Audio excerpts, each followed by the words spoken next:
Welcome to our YouTube channel. Now learn chemistry in an easy way. Hello students, कैसे हैं आप सब। तो आज की इस वीडियो में मैं आपको अपना चैप्टर नंबर 7 में लास्ट ग्रुप जो कि पी ब्लॉक केमिस्ट्री का लास्ट ग्रुप है उसके बारे में आज आपको पढ़ाऊंगा। मैं बता दूं आपको कि बहुत इंपॉर्टेंट ये पॉइंट है, बहुत इंपॉर्टेंट ये ग्रुप है और उसका रीजन भी है इंपॉर्टेंट होने का, क्योंकि ये नॉन रिएक्टिव एलिमेंट्स थे।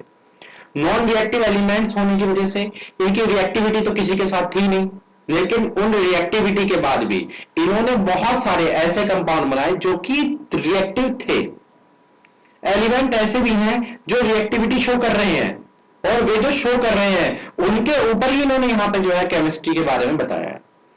नोबल गैसेस इसको नाम दिया गया है कि नोबल मतलब कि किसी से भी ना रिएक्शन करने वाली, शांत रहने वाली, जिसे हम बोलते हैं नोबल सोल बोलते हैं जनरली लोगों को कि नोबल सोल आदमी है, धर्मात्मा आदमी बोलते हैं। लेकिन वो धर्मात्मिक बिहेवियर इनका था, उनसे हुआ क्या और उनके होने के बाद भी जब ये किसी से रिएक्शन नहीं करते थे, उनके होने के बाद भी क्यों ये रिएक्शन में चले गए और क्या इन्होंने कंपाउंड बनाए, वे कौन कौन से कंपाउंड हैं, उनके स्ट्रक्चर क्या क्या है, उनकी केमिस्ट्री क्या क्या है, ये हमें पढ़ना है।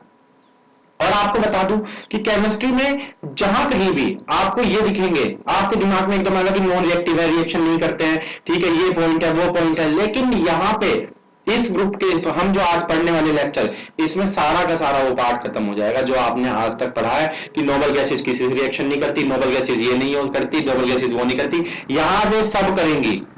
यहां इसमें से नोबल गैसेस में से कुछ ऐसे होंगे जो कंपाउंड बना देंगे, उनके आज हम स्टडी करने वाले हैं। तो मैं आपको आज इस वीडियो में जो है पढ़ाने वाला हूं ग्रुप 18 एलिमेंट नोबल गैसेस। उससे पहले मैं बता दूं कि मैंने आपको जो है हाइड्रोजन क्लोराइड, ये सारे के सारे पॉइंट और बहुत सारे ग्रुप 14 के बाद की बात, 16 17 ग्रुप की बात करूं, 15 ग्रुप की बात करूं, मैंने ये सारे आपको यहां तक क्लियर कर दिए। तो शुरू करते हैं बिना किसी देरी के, शुरू। ठीक है, हम चलते हैं नोबल गैसेस पे। तो सबसे पहले मैं नोबल गैसेस के नाम में आपको बता दूं कि नोबल गैसेस वो वाला ग्रुप है जिसे ग्रुप 18 का नाम दिया गया है। पीरियडिक टेबल में ये सबसे लास्ट में सिचुएट होते हैं। कहां पे होते हैं? सबसे लास्ट में। तो ये जो आपको स्क्रीन पर दिखाई दे रहा है, इसे 8A करके इन्होंने दे रखा है। ये 18 ग्रुप है बेसिकली, 8A करके इसे दे रखा है। आपको सामने जो दिखाई दे रहा होगा ये 8A है। तो इसमें helium, neon, argon, krypton, xenon और रेडॉन, ये सारे के सारे जो हैं आपके एलिमेंट्स हैं जो कि आपको पी ब्लॉक के लास्ट ग्रुप 18 ग्रुप, जिसे हम बोलते हैं, 0 ग्रुप भी से बोल देते हैं, तो इसमें पाए जाते हैं ये सारे के सारे। तो आपको ये पीरियडिक टेबल में ये जो दिखाई दे रहा है, पीरियडिक टेबल में ये सामने जो है आवर्त सारणी, जिसे हिंदी में बोलते हैं, इस आवर्त सारणी का ये समूह आपको दिखाई दे रहा होगा, जिसे इंग्लिश में ग्रुप बोलते हैं। तो ये ग्रुप जो है, उस ग्रुप में ही सारे के सारे आपके क्या आए हुए हैं? इनर्ट गैस सारी की सारी, जो कि किसी से रिएक्शन नहीं करती है। चलिए आगे बढ़ते हैं। अब आपको बता देता हूं कि मैं एलिमेंट जो आपको बताए हैं उनके बारे में कि helium, neon, argon, krypton, xenon और radon having the electronic configuration NS2 NP6। ये जो इलेक्ट्रॉनिक कॉन्फ़िगरेशन है इसका, ये स्टेबल इलेक्ट्रॉनिक कॉन्फ़िगरेशन होने की वजह से ही ये क्या है कि ये नॉन रिएक्टिव एलिमेंट्स की कैटेगरी में आ जाते हैं। ठीक है, आगे चलते हैं। Are named as noble gases. Noble gases, inert gases जो है इनके नाम है और केमिकली अनरिएक्टिव होते हैं कि ये रिएक्टिविटी शो नहीं करते हैं। तो all these gases and chemical unreactive, ये चीज आपको पता लग गई। आगे चलते हैं। General properties of noble gases. तो जनरल प्रॉपर्टीज पढ़नी बहुत जरूरी है इनकी, क्योंकि हमें ये भी तो पता लगना चाहिए कि प्रॉपर्टीज इनकी कौन कौन सी है। तो फिर दोबारा शुरू करते हैं बिल्कुल एटॉमिक रेडियाई की तरह से ही। एटॉमिक रेडियाई, तो atomic radii of radius of noble gases increases down the group due to the addition of new shell at each step. तो ये जो इसने बताई है पॉइंट, इसमें वो आपको ये बताना चाह रहा है कि अगर मैं ग्रुप 18 की बात कर रहा हूं और ग्रुप 18 में से अप टू डाउन में चल रहा हूं, तो शेल जुड़ रही है और शेल जुड़ने के साथ साथ उनके शेल जुड़ने के साथ साथ उनके साइज बढ़ रहा है। और अगर साइज बढ़ेगा तो बेसिकली हमारे पास ये बता होगा, हमें साइज बढ़ेगा तो उनकी एटॉमिक रेडियस भी क्या होगी? वो बढ़ेगी। ओके स्टूडेंट्स, ठीक है, आपने लिख लिया। Atomic radii of noble gases increases down the group due to the addition of new shell at each step. Helium से ज्यादा नियॉन से ज्यादा आर्गन की, आर्गन से ज्यादा क्रिप्टन की, ज़ीनॉन की और रेडॉन की। ये एक सीरीज आपको पता होनी चाहिए कि अप टू डाउन जाते हुए इंक्रीज होती है क्या उसकी एटॉमिक रेडियाई, शेल एडिशन होने की वजह से ये सब कुछ आपको दिखाई देता है। ओके स्टूडेंट्स, आगे चलते हैं। तो अब हम बात करेंगे आयनाइजेशन एंथैल्पी की। तो आयनाइजेशन एंथैल्पी जो है इंपॉर्टेंट पॉइंट है इसमें पी ब्लॉक में, और हर ग्रुप की आयनाइजेशन एंथैल्पी जो है वो पता होनी चाहिए।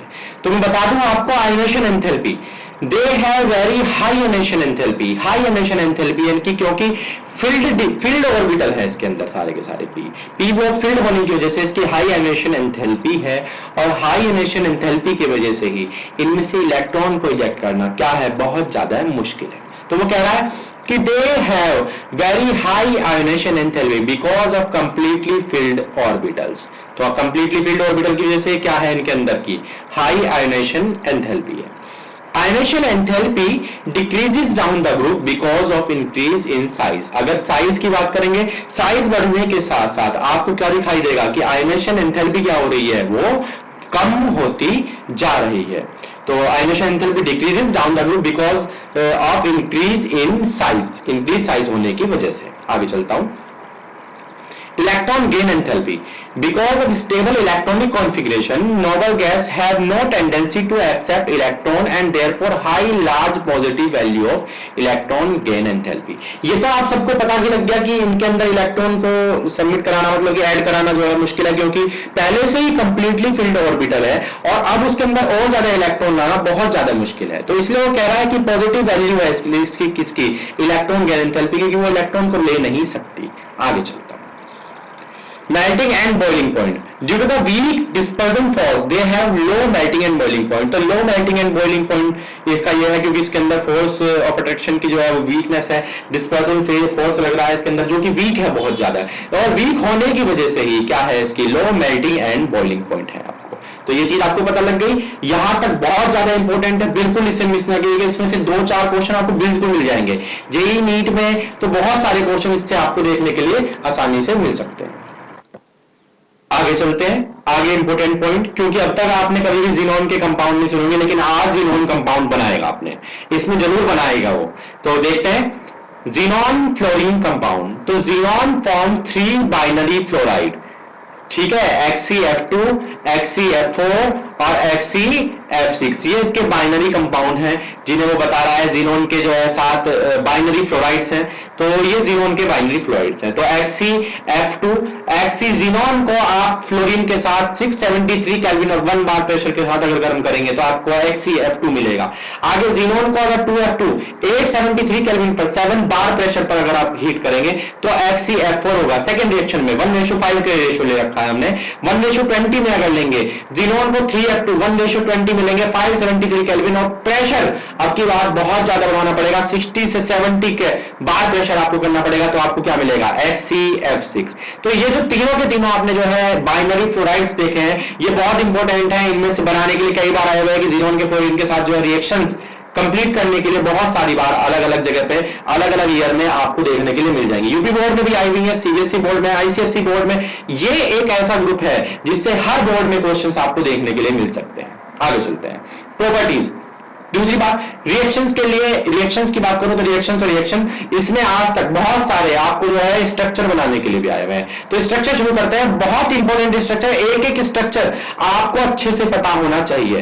तो XeF2 का स्ट्रक्चर यहां पे दे रखा है, लीनियर स्ट्रक्चर है, 3 लोन पेयर। ये फर्स्ट स्ट्रक्चर जो आपको दिखाई दे रहा है, 3 लोन पेयर है इसके साथ, XeF2 लीनियर स्ट्रक्चर और 3 लोन पेयर। अगला XeF4 2 lone pair, XeF4 2 lone pair आपको दिखाई दे रहे जो है, वो भी स्ट्रक्चर बहुत बार आए हुए हैं। XeF6 इसके साथ 1 लोन पेयर। ये तीनों के तीनों स्ट्रक्चर यूपी बोर्ड में जो है बहुत ज्यादा आए हुए हैं, सीबीएसई बोर्ड में बहुत ज्यादा आए हुए हैं, आईसीएसई में बहुत ज्यादा आए हुए हैं। बहुत सारी बार, हर बार अलग अलग तरीके से इनके स्ट्रक्चर जो है उससे पूछ रखे हैं। कई बार वो लोन पेयर पूछ लेता है, कई बार वो इसकी हाइड्रेशन पूछ लेता है, कई बार वो उसके स्ट्रक्चर की फॉर्मेशन पूछ लेता है कि कैसे इसका स्ट्रक्चर ये है। तो ये सारी चीजें आपको पता होनी चाहिए। आगे चलते हैं। XeF2, XeF4 and XeF6 are colourless crystalline solid. तो ये चीज आपको कंफर्म हो गया कि ये सारी क्या है, ये कलरलेस क्रिस्टलाइन सॉलिड है। दे आर रेडिली हाइड्रोलाइज्ड, ये रेडिली हाइड्रोलाइज हो जा सकते हैं। और हाइड्रोलाइज की रिएक्शन जो है इन्होंने दे रखी है यहाँ पे, रिएक्शन बहुत ज्यादा इंपॉर्टेंट है। HCF2 को H2O के साथ अगर हीट करेंगे आप तो HCHF और O2 बनेगा आपको। They react with fluoride ion acceptor to form cationic species and fluorine ion to donate the fluoroanions। तो फ्लोरोएनायन की बात भी कर रहा है कि वो फ्लोरोएनायन दे रखा है। तो HCF2 TF5 अगर बात करूं तो HCF बन जाएगा, HCF4 SBF5 एंटीमनी दे रखा है, एंटीमनी, तो उससे भी रिएक्शन हो जाती है। तो वेयर M बराबर Na sodium rubidium potassium caesium, ये सारी की सारी जो है रिएक्शन इंपोर्टेंट है, आपको सबको आनी चाहिए। ये जीनोन किस तरीके से 2F2 PF5 के साथ रिएक्शन करेगा, जीनोन फ्लोरो डाइफ्लोरो ये जो है कंपाउंड किस तरीके से रिएक्शन करेगा, ये सारे के सारे जीनोन के फ्लोराइड के साथ जो कंपाउंड बनाए हैं हमने, बाइनरी फ्लोराइड जिन्हें बोलते हैं, इनके रिएक्शंस कई बार पेपर में आए हुए, ये बहुत इंपॉर्टेंट पॉइंट है, बहुत सारी रिएक्शंस आपको देखने के लिए मिल जाएंगी। आगे चलते हैं। आपने फ्लोरीन के साथ कंपाउंड पढ़ लिए, फ्लोरीन जो है हाईएस्ट इलेक्ट्रोनेगेटिव होता है। उसके बाद की अगर बात करूं तो ऑक्सीजन भी मोस्ट इलेक्ट्रोनेगेटिव में ही टेंडेंसी वाली शो में आता है। तो फ्लोरीन जीनोन के कंपाउंड आपको ऑक्सीजन के साथ ही मिलेंगे। तो xenon form some important compound with oxygen like HCO3, HCO4, HCOF2, ये सारे के सारे जीनोन के कंपाउंड हैं, इंपोर्टेंट है, आने चाहिए आपको। और ये प्रिपरेशन इनकी, तो preparation various xenon oxygen compound are prepared as follows. HCF4 xenon आपको इनके कंपाउंड की प्रिपरेशन लेस इंपोर्टेंट है, लेकिन आई हुई है कई बार भी। मैं स्टार्ट करता हूं इसमें बिल्कुल। तो HCF4 12H2O, HCO3 24HF और 3O2, ये सारी की सारी reaction. HCF6 3H2O, HCO3 6HF बनेगा। ये रिएक्शन बहुत इंपॉर्टेंट है, आई हुई है पेपर में, नीट के पेपर में एग्जाम में भी आई हुई है। तो पार्शियल हाइड्रोलाइज की अगर मैं बात करूं HCO4, HCF6 और H2O, HCOF4, ये रिएक्शन इंपॉर्टेंट है, आई हुई है पेपर में, यूपी बोर्ड में भी आई हुई है, ये सीबीएसई बोर्ड में भी आई हुई है। दोनों रिएक्शन इंपॉर्टेंट है हाइड्रोलाइज की, पार्शियल हाइड्रोलाइज की। 6FH6 6H2O, ये रिएक्शन भी आई हुई है। तो प्रिपरेशन प्रॉपर्टीज की बात करता हूं मैं अगर, तो HCO3 प्रॉपर्टीज की बात करता हूं। HCO3 is colorless explosive solid having a trigonal pyramidal structure। Trigonal pyramidal structure इसका बताया है, नीचे दिखाई दे रहा है ट्राइगोनल पिरामिडल HCO3 का। और HCO4 is colorless volatile liquid with square pyramidal, ये जो है HCO4 आपको HCOF4 आपको स्क्वायर पिरामिडल का जो है ये स्ट्रक्चर दिखाई दे रहा है। दोनों स्ट्रक्चर इंपॉर्टेंट है, ऊपर जो 3 स्ट्रक्चर थे वो और 2 स्ट्रक्चर ये इंपॉर्टेंट है, बहुत एग्जाम में आते हैं ये। आगे चलते हैं। Using of inert gases, helium is used gas cooled nuclear reactor, nuclear reactor में गैस कूल्ड के लिए, in filling balloons from meteorological observation. Meteorological observation जल्दी बड़े बड़े आपको बैलून देखेंगे जो आसमान मोड़ते रहते हैं, उनके अंदर भी यूज करी जाती है। In the oxygen mixture of deep sea divers, जो हमारे आपको वो मिलेंगे, ये स्कूबा डाइविंग होती है जो समुद्र के अंदर तैरते हैं, वे भी ऑक्सीजन का और हीलियम का मिक्सचर ले जाते हैं, क्योंकि ऑक्सीजन जैसे जैसे नीचे चलते रहते हैं प्रेशर बढ़ने के साथ साथ हैवी होने की रहती है, तो उसे लाइट करने के लिए। In the inflating aeroplane tyre, tyre जो है हमारे जो एरोप्लेन होते हैं उनके टायर फट जाते हैं, अगर उन्हें फटने से बचाना है तो आपको जो है हीलियम उसके अंदर यूज करनी पड़ेगी। Use to provide an inert atmosphere in melting and welding of easily oxidised metal, तो वहां पे भी यूज होती है कि इनर्ट एटमॉस्फेयर को आपको बनाने के लिए। तो ये सारी चीजें आपने पढ़ ली। आगे चलते हैं। नियोन के use, in discharge tube and fluorescent bulb, तो बल्ब के लिए जो चमकने वाले बल्ब होते हैं उनके अंदर भी यूज करी जाती है। In beacon light for the safety and air navigator as a light can easily pass through the fog too, तो अगर आपको फॉग वाली जो लाइट होती है उनके अंदर भी ये यूज करा जाता है। आर्गन के बारे में, to provide an inert atmosphere in high temperature metallurgical process, कि इनर्ट एटमॉस्फेयर क्रिएट करने के लिए भी आर्गन का यूज किया जाता है। इन फिलिंग इलेक्ट्रिकल बल्ब में भी इनका फिलिंग का यूज किया जाता है। In the laboratory of handling substance that air sensitive substance है, उन्हें जो है एयर से हमें बचाना है क्योंकि इनका कोरोजन हो जाएगा, तो उनके लिए भी ये यूज करी जाती है। ज़ीनॉन और krypton are used in the light bulb, ये भी लाइट बल्ब में यूज किया जाता है। तो स्टूडेंट्स, आज हमने पी ब्लॉक का पूरा एंड कर दिया है। अब तक आपको 3 फेज के नोट्स दिए थे मैंने, उन फेज नोट्स में ये लास्ट नोट्स थे। आपको इंपोर्टेंट पॉइंट्स मैंने करा दिए सारे के सारे। जो इंपोर्टेंट क्वेश्चंस हैं, जो इंपोर्टेंट पॉइंट्स हैं एनसीईआरटी के, वे मैं आपको कोशिश करूंगा कि आने वाले टाइम में मैं आपको इंपोर्टेंट क्वेश्चन सारे के सारे अलग अलग करवा दूं। जो छोटे मोटे पॉइंट्स हैं उनकी मैं एक अलग वीडियो बना दूंगा। आप मुझे कमेंट्स में, आप मुझे रिवर्ट में मैसेज करके आप बता सकते हैं कि किस कौन कौन से आपको जो है पॉइंट आपको चाहिए पी ब्लॉक के, जो कि आपकी नजर में रह गए हैं, इंपोर्टेंट थे। क्योंकि मैंने ज्यादातर, मुझे याद है कि मैंने सारे के सारे इंपोर्टेंट पॉइंट्स आपको करा दिए हैं, रिएक्शन सारे आपको करा दिए हैं। अगर मैं बात करूं कि प्रिपरेशन, कुछ मोस्ट इंपोर्टेंट जो एचसीएल है इनकी भी मैंने आपको करा दी है, HNO3 की भी करा दी है।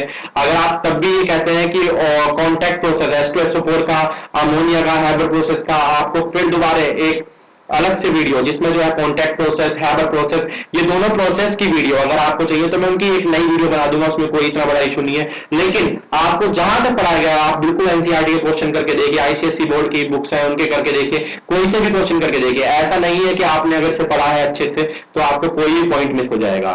ओके स्टूडेंट, यहाँ पे मैं एंड करता हूँ। नेक्स्ट चैप्टर में आपको कौन सा शुरू करूंगा, मैं आपको जल्दी से जल्दी ही अपने चैनल पे सब्सक्राइब अगर आपने कर रखा है तो आपको बेल आइकन के साथ ये भी पता लग जाएगा कि आपके पास कौन सा नेक्स्ट चैप्टर आने वाला है। Okay student, thank you so much.